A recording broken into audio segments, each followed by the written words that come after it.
अब हम देखेंगे कि हम वर्ड्स को मैथमेटिकल सिंबल्स में कैसे ट्रांसलेट करते हैं। तो यहाँ पे हमारे पास 4 डिफरेंट कॉलम्स गिवन है कॉन्सेप्ट के, फिर उनके सिंबल, एसोसिएटेड वर्ड्स जो यूज़ होंगे और फिर उनकी एग्जाम्पल गिवन है और लास्टली हमने उनको मैथमेटिकल इक्वेशंस में ट्रांसलेट करके भी दिखाया हुआ है। तो फॉर एग्जाम्पल अगर इक्वालिटी का कॉन्सेप्ट अप्लाई हो रहा है तो यू नो कि जो इक्वल साइन है ये सिंबल होता है और इसको अगर हम वर्ड्स में कहें तो ये क्वेश्चन में लिखा होगा इज इक्वल्स टू या इज द सेम एज। इसकी एग्जाम्पल होगी 2 + 2 = 4 या अगर हम x - 5 करें तो that will be equal to 2 या अगर हम x को मल्टीप्लाई करेंगे बाय 2 और उसको डिवाइड करेंगे by the same number that will B 7। और इनकी गिवन ट्रांसलेशन है फर्स्ट एग्जाम्पल के है 2 + 2 = 4, x - 5 = 2 और lastly 2x = x divided by 7। फिर नेक्स्ट कॉन्सेप्ट है एडिशन का और इसका symbol is this plus sign और इसको हम लिखते हैं सम प्लस या ऐड, ये तीनों वर्ड्स हम इसको डिस्क्राइब करते हैं। फिर हमारे पास कुछ एग्जांपल्स हैं। The sum of y and pi is 20। अगर हमने इसकी इक्वेशन लिखनी है तो ये होगी y + पाई = 20। फिर x + y = 5 और इसकी इक्वेशन होगी x + y = 5। फिर लास्ट है how many marbles must John add to the collection p so that he has 13 marbles और इसकी एग्जांपल होगी x + p = 13।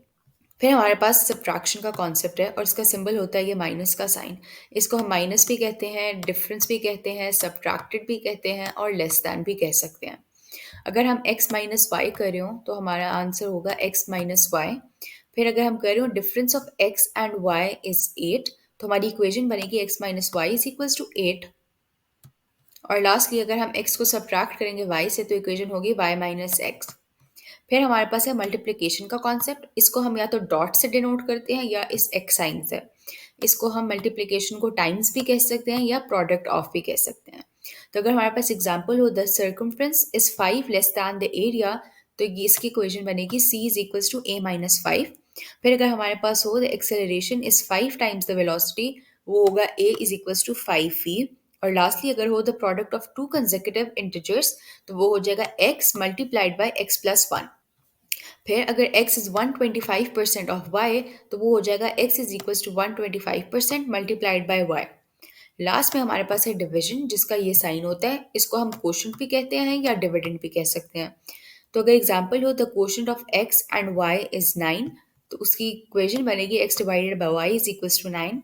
और अगर हमारे पास हो if x is divided by y the result is 4 तो उसकी इक्वेशन बनेगी x डिवाइडेड बाय y = 4। तो ऑल्दो वर्ड प्रॉब्लम्स को सॉल्व करने के लिए हम वर्ड टू वर्ड स्टेप्स नहीं बता सकते, लेकिन यहाँ पे कुछ गाइडलाइंस है जो आप फॉलो कर सकते हैं।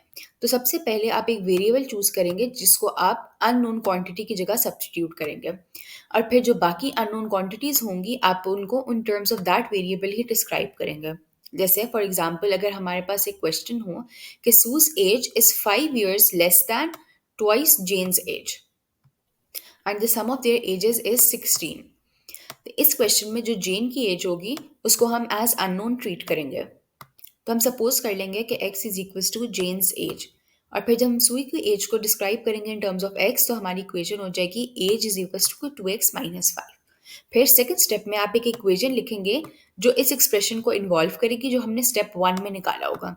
तो अगर हम इसको as a form of equation लिखेंगे तो ये हो जाएगी 2x - 5 + x = 16 बिकॉज क्वेश्चन में गिवन है कि उनकी एजेस का सम है 16। फिर अब हम इस इक्वेशन को जब सॉल्व करेंगे तो हमारे पास आ जाएगा 3x - 5 = 16। फिर जब हम दोनों साइड्स पे 5 को ऐड करेंगे तो हमारे पास आ जाएगा 3x = 21 और जब हम 3 से डिवाइड करेंगे इक्वेशन को तो आंसर आ जाएगा x = 7। तो दिस शोज कि जो जेन की एज है वो है 7 year olds और जब हम 7 को सब्स्टिट्यूट करेंगे अपनी गिवन इक्वेशन में जो है 2x - 5 तो